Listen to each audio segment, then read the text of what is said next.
The Balkans!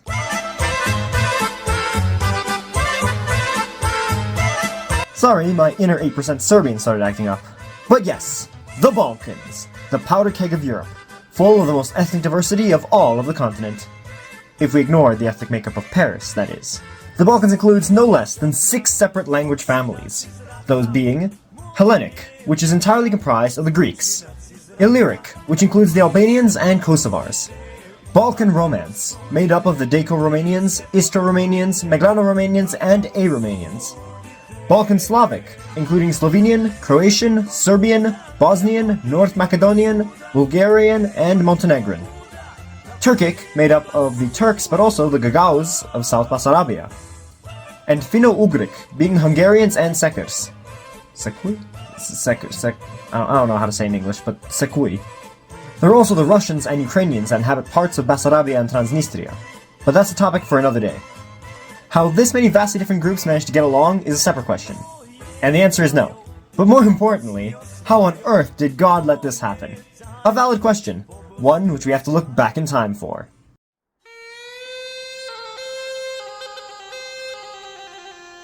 In the classical era, the Balkans looked a little different. In the south, there are the ancient Greeks, spread between different city-states like Athens, Sparta, Thebes, and Macedon. To their north, there are the Thracians, which took up the area between the Greeks and the Danube River. The Thracians are a Paleo-Balkan group, with ties to the next 2 groups. To the north of the Danube, there are the Dacians, the ancestors of today's Romanians and Moldovans. The Dacians were a subgroup of the Thracians that splintered off and created their own culture.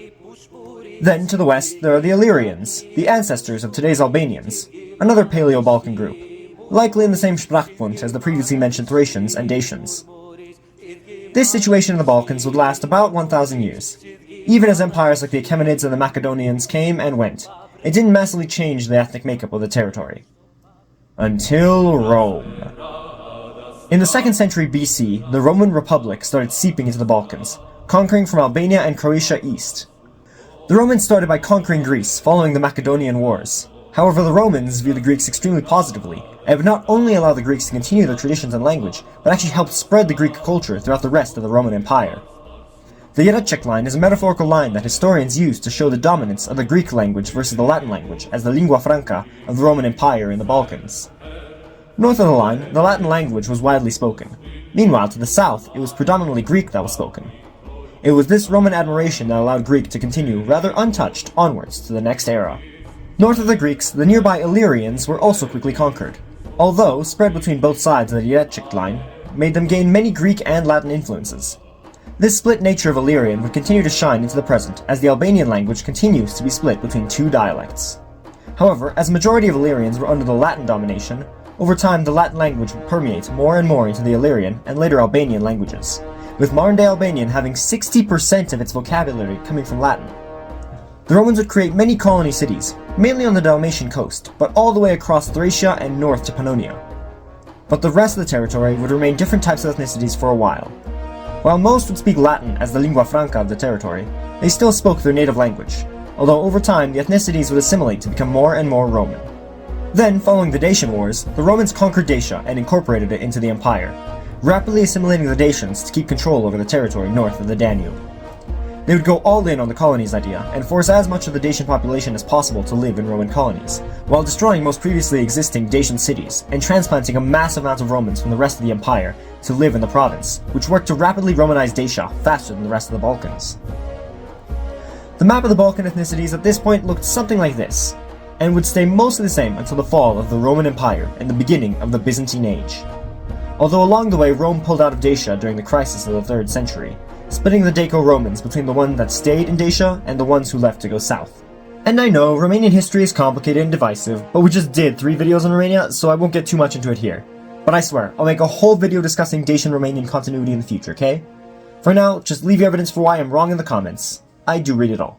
It also helps to boost the algorithm. That was good.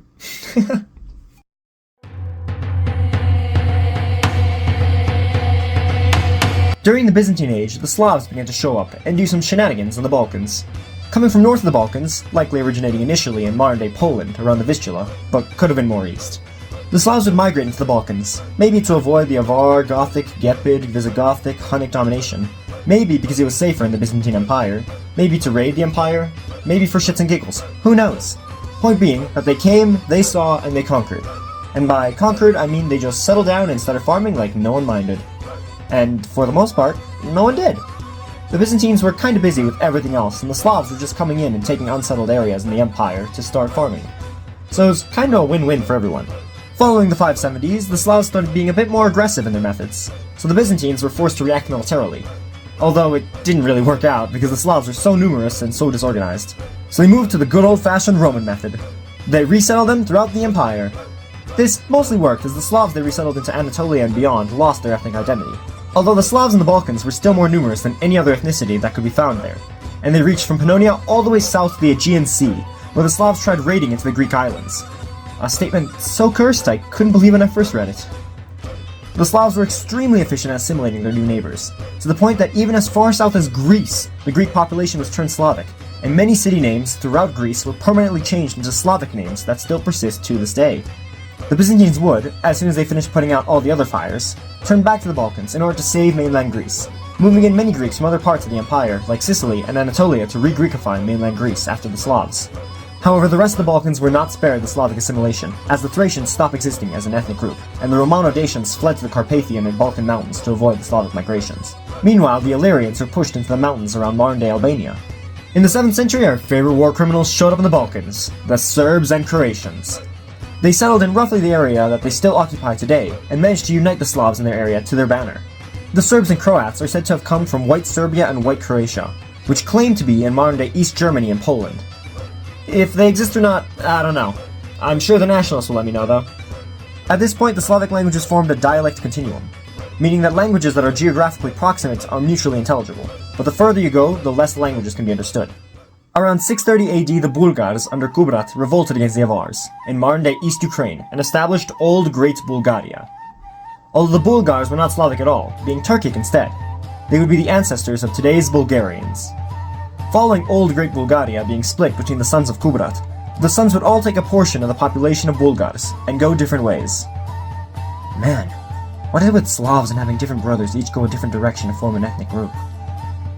Anyway, one of Kubrat's sons, Asparuh, went to the Balkans and had a bit of a tussle with the Byzantines, whereby he won and created the First Bulgarian Empire. The Bulgars would also become victims of the Slavic assimilation, as they lost their Turkic language and many other customs to instead become Slavs, only keeping their name. Hey, Future Spectre here. After some digging I found that the old Bulgar language might have actually survived in Volgo, Bulgaria, one of the spots Kubrat's sons went to, where the language is now known as Chuvash. This does, however, throw some wrenches into some theories about the Gagauz, which we'll talk about in a bit, because Chuvash is an Oguric Turkic strata, and not an Oguzic Turkic language like Gagauz, which makes the Gagauz less likely to be the old Bulgars, like I theorized. At the same time, some Western Slavs went south, as the Southern Slavs, specifically the Croatians, went north, and both settled the area of modern-day Slovenia, giving us a unique blend of languages that would become everyone's favorite femboy land.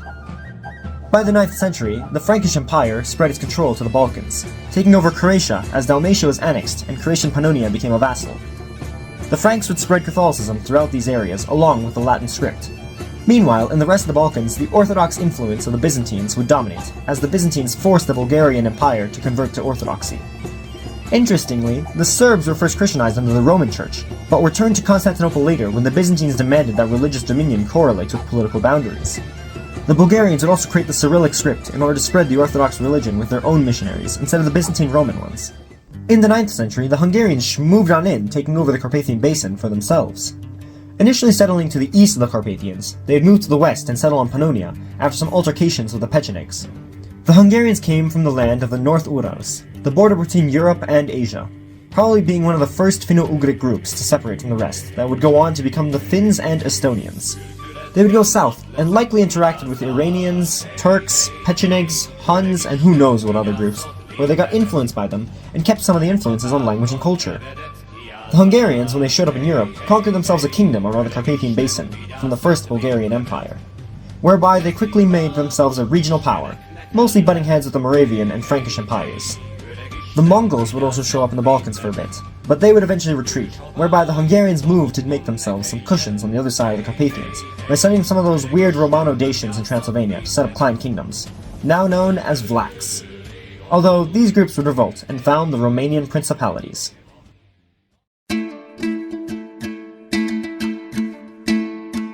The ethnic map of the Balkans probably looked something like this at this point. Almost modern day, but we're still missing one group which would greatly influence the peninsula. The Turks. Originating in the far east areas of Asia, the Turks would pester China for a few hundred years, until eventually migrating west, whereby, after some shenanigans, the Seljuk Turks would become the conquerors of Persia, before moving west again and trying to conquer what was left of the Roman Empire.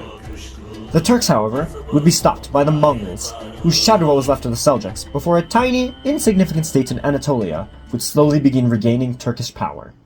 The Ottomans.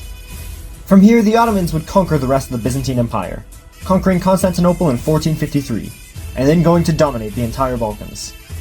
During this time, the Ottomans heavily recommended switching your religion to Islam.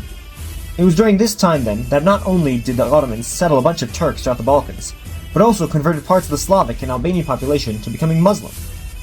And there we get the birth of the modern Bosnian nation. Yes, I know there was a kingdom of Bosnia before this. It was in 1114 AD. But that was a state that came to be from the collapse of Serbia. From this point on, there can be no denying that these are an ethnically unique population. Yes, I know there was also a kingdom of Bosnia in 1377 AD, but shh, we don't have all year for me to list all the kingdoms of the Balkans. Although we're not quite done with the Turks yet, as we still have the Gagauz to talk about. Remember those random tribes the Slavs might have been running from? Well, that list also includes many Turkic tribes, such as the Pechenegs, the Cumans, and the Kipchaks. All these groups came and went through the territory of modern-day Romania. However, some of them stayed and managed to hold on to their ethnic identity through more waves of migration. Although there are also competing theories that they are either Bulgarians or Greeks that were Turkified. We know that they likely predate the Ottoman Empire, thanks to the existence of a long-held Orthodox tradition, but as for which Turkic group they descend from, we don't really know. My personal favorite theory is that the Gagauz are the old Bulgars, who didn't get melded into the Slavic ethnicity. This comes mainly from how there are a large number of ethnic Bulgarians in South Bessarabia, and some evidence that the Gagauz used to refer to themselves as Hasli Bulgar, or true Bulgarians, and Eski Bulgar, or old Bulgarians. But that is just a theory. Over time, the Ottoman Empire began to lose strength and influence in the Balkans, as the Russians and Austrians increased their influence in the region. This increased domination from the Germanic and Slavic powers left a lot of influence on parts of the region, such as the Transylvanian Saxons and the Russians and Ukrainians of Transnistria, Bukovina, and Bessarabia.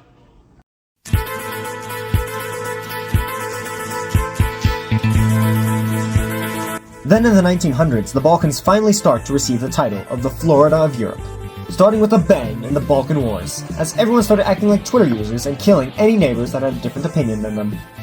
Then a Serbian guy in Bosnia shot a German guy who was the heir of Austria, which got Austria to declare war on Serbia, which got Russia involved, which got Germany involved, which got France involved, which meant that Germany got Belgium involved, which got Britain involved, and hey!